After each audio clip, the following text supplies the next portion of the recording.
तो मंदिर में होना चाहिए। आप चश्मे की दुकान खोल लिए क्या? जब से मोदी प्रधानमंत्री हुए तब से हमें बर्बाद कर दिया हिंदुस्तान को। ये काहे? इसलिए कि ये महंगाई इतना आगे कर दिया कि भीख मांगने के नौबत में हो गए। और दोस्तों, आजकल महंगाई से हमारे देश के युवा तो परेशान थे और गरीब भी परेशान थे। आज देश के साधु भी परेशान हो गए हैं। ये भगवान क्या जुल्म है। क्योंकि दोस्तों बढ़ा रहे महंगाई का दाम, फिर भी अंधभक्त लेते हैं मोदी जी का नाम। इसीलिए तो कुछ लोग मजाक मजाक में कहते हैं, करते रहो हिंदू, करते रहो मुसलमान, जब तक बिक न जाए घर का एक एक सामान। बेटी सुरक्षित नहीं है, अपनी बेटी सेफ नहीं है, वो उसको पढ़ाने के लिए स्कूल नहीं भेज सकते। उस राज्य में एक टीचर भी उनके साथ अच्छा बिहेव नहीं करता है। सिलेंडर तो सस्ता कर रहे हैं। नहीं, सिलेंडर हम 1500 में भी लेने को तैयार है, लेकिन हमें बीजेपी ही चाहिए, भाजपा ही चाहिए। हम भाजपा ही चाहिए। तो वोट तो बीजेपी को ही जाएगा, क्योंकि वोट कभी बदला नहीं जाता है। बाकी जनता ये है कि जैसे वोट नजदीक आते हैं, ये कांग्रेस सरकार अपने हथकंडे अपनाती है, उससे लोगों को गुमराह कर रहे हैं वो। हमें मोदी राज चाहिए, हमें भाजपा चाहिए, हमें एक नारी शक्ति चाहिए जिसको हम अपनी बात ले जाके पहुंचा सके। देखो कन्हैयालाल की घटना है, आतंकवादियों का इतना बड़ा प्रकोप था, फिर भी सरकार कोई सेफ्टी नहीं रख पाई। अभी तक लोगों को उनका खौफ चल रहा है। क्या किसी को सजा नहीं मिलती है कभी ढंग से? उनका मतलब एक ऐसे होता है कि टाइम पीरियड होता है कि हाँ अब सजा मिलेगी, लोग टीवी के सामने बैठे रहते हैं कि आज कोई नहीं। जात पात धर्म संप्रदाय के लिए वोट देने की बजाय जो आपसे वोट मांगने आए, आप उससे सवाल पूछो उससे कि अगले 5 साल तक तुम मेरे लिए क्या करोगे। महालक्ष्मी हर महीने महिलाओं के लिए 2500 रुपए, हम आपको 500 रुपए का सिलेंडर देने जा रहे हैं। मेरे बच्चों की शिक्षा के लिए क्या करोगे। युवा विकासम 5 लाख रुपए तक कॉलेज के लिए असिस्टेंट युवाओं को, कोचिंग फीस के लिए असिस्टेंट। मैं अगर बीमार पड़ गया तो मेरे परिवार के लिए क्या करोगे। 4000 रुपए मंथली पेंशन हमारे बुजुर्ग लोगों को, राजीव आरोग्यश्री 10 लाख रुपए हेल्थ इंश्योरेंस। पूछो उससे कि अगले 5 साल तक तुम मेरे लिए क्या करोगे। ऋतु भरोसा 15,000 रुपए हर एकड़ हमारे किसानों को और 12,000 रुपए लेबरों को। 5 साल तक तुम मेरे देश को आगे बढ़ाने के लिए क्या करोगे, पूछो। इंद्रमा इंद्लू घर के कंस्ट्रक्शन के लिए 5 लाख रुपए उन परिवारों को जिनके पास घर नहीं है। 250 स्क्वायर फुट का घर तेलंगाना के जो मूवमेंट में लोग लड़े थे उनके लिए। गृह ज्योति 200 यूनिट मुफ्त बिजली।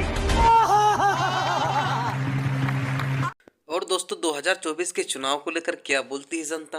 मोदी जी सब जगह कह रहे हैं हम राम राज्य ला रहे हैं। राम राज्य हिंदुस्तान में कहाँ है? राम राज्य हिंदुस्तान में, राजस्थान में। राम जी की जो नीतियां थी कि राम जी चाहते थे हमारी जो जनता है वो सुख में रहे, निरोगी रहे, शिक्षित रहे, वो सारी सुविधा श्री अशोक गहलोत जी ने दे दी है। राम राज्य तो यहाँ चल ही रहा है। आदमी को क्या चाहिए? निरोगी काया। यहाँ 25 लाख रुपए का इलाज फ्री है। जो माँ बेटा पुत्र जिसका बीमार होता है उसके घर जाके पूछे। राजस्थान में हिंदुस्तान का एक पहला राम राज्य ऐसा है जहाँ पूरा इलाज फ्री है। इलाज ही नहीं, साथ में यदि दुर्घटना में वो मर भी जाता है तो सरकार उसको 10 लाख रुपए का बीमा दे रही है। मोदी जी को मेरे सामने भेज दो, मैं उनको बता दूंगा 10 साल में उन्होंने क्या किया है। नोटबंदी में कितने नोट आए? जितने थे उससे डबल आ गए। तो भ्रष्टाचार किसने किया? मोदी जी ने। लोग मर गए आपके भ्रष्टाचार में, लाइनों में लग लग के मर गए, राशन के लिए मर गए। कोरोना में आपने क्या किया?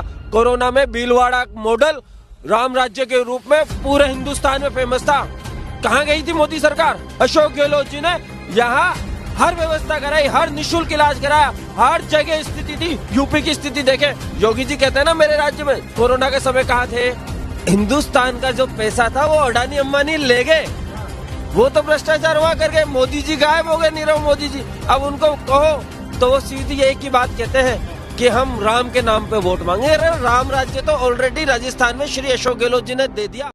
अरे बाप रे, ये तो धोती खोल रहा है। आपके पास ऐसी ताकत है, तख्त पे बिठा भी सकते हैं, तख्ते पे औंधा भी लिटा सकते हैं। या खुदपुरे में एसआरटी कॉलोनी में 100 बिस्तर के दवाखाने की मंजूरी में ला चुका हूं। चार मीनार दवाखाने की मंजूरी ला चुका हूं। बहादुरपुरे में दवाखाने की मंजूरी ला चुका हूं और उसके बाद चंद्रायन गुट्टे में भी 2 दवाखानों की मंजूरी हम ला चुके हैं।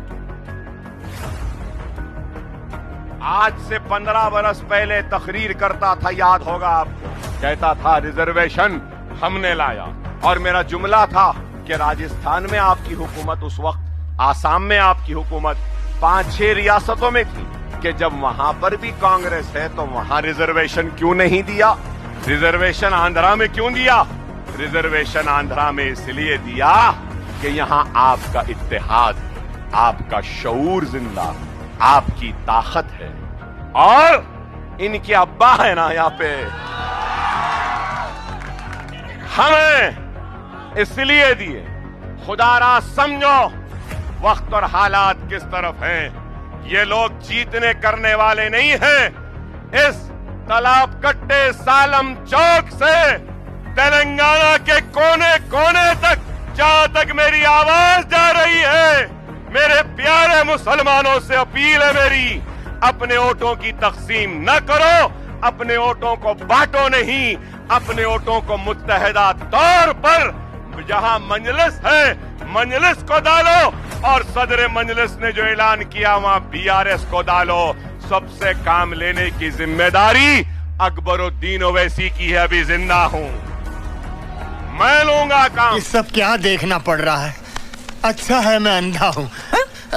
राम मंदिर को अटका रही थी, लटका रही थी, मोदी जी ने राम मंदिर का भूमि पूजन किया और 22 जनवरी को राम मंदिर में प्राण प्रतिष्ठा होने वाली है।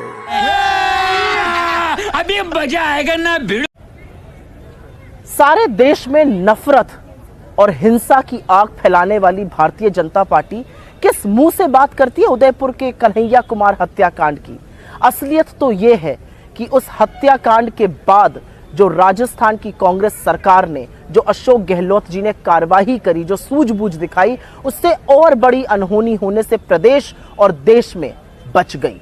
असलियत यह है कि जब वो हत्याकांड हुआ और उन 2 अपराधियों को, उन 2 आतंकियों को 4 घंटे के अंदर गिरफ्तार किया गया, मामला फास्ट ट्रैक कोर्ट भेजा गया और उसके बाद जब अंतर्राष्ट्रीय साजिश का एंगल आया तो तुरंत एनआईए को मामला सौंपा गया। असलियत यह भी है कि कन्हैया कुमार जी के दोनों बेटों को सरकारी नौकरी दी गई और 50 लाख की आर्थिक सहायता भी प्रदान करी गई।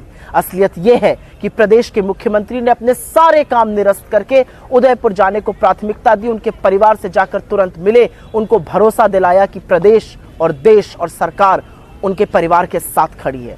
असलियत यह है कि जो आतंकी थे, जो दोनों आतंकी पकड़े गए, वो भारतीय जनता पार्टी की माइनॉरिटी सेल के मेंबर्स थे। उनकी बड़े बड़े नेताओं के साथ फोटो है जो आपको इस वीडियो में भी हम दिखा देंगे। असलियत यह है कि यह मामला एनआईए के पास है और आज सवाल इस बात का है कि जब कबूलनामे हैं, जब वीडियोस हैं, जब सारे साक्ष्य हैं, तो एनआईए इस मामले में क्या कर रहा है? एनआईए परिवार को और सरकार को और लोगों को क्यों नहीं बता रहा है कि इन लोगों को आफ्टर ऑल सजा क्यों नहीं सुनाई जा रही है? सबसे बड़ी बात यह है कि जब प्रदेश के मुख्यमंत्री ने प्राथमिकता दी कन्हैया कुमार जी के घर जाने में, सांत्वना देने में, उनके साथ परिवार के खड़े रहने में, तब भारतीय जनता पार्टी के बड़े बड़े नेता हैदराबाद भारतीय जनता पार्टी की मीटिंग में चले जा चुके थे। और अभी तो रुको, क्लाइमैक्स अभी बाकी है। आज मैं देख रहा था कि यहां पर सरजमीन हैदराबाद पर हुकूमत हिंद के वजीर दाखिला अमित शाह आए और उन्होंने आते ही सीधा सीधा मजलिस पर तनकीद करना शुरू कर दिया और कहा उन्होंने कि अगर बीजेपी को मौका मिलेगा तेलंगाना में तो वो तेलंगाना से जो मुस्लिम अक़लियत को 4% तहफ़्फ़ुज़ात मिल रहे हैं वो उसको खत्म कर देंगे। और साथ ही साथ अमित शाह ने यह भी कहा कि बीजेपी को मौका मिलेगा तो तेलंगाना में यूनिफॉर्म सिविल कोड को नाफिज करेंगे। ये 4% तहफ़्फ़ुज़ात जो मिले हैं इसमें मजलिस इत्तेहादुल मुस्लिमीन की बड़ी कोशिशें रही, बड़ी कुर्बानियां रही।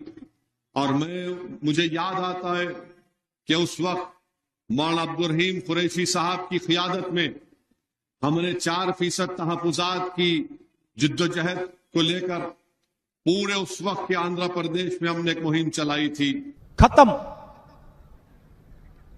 Bye bye, tata, goodbye, गया।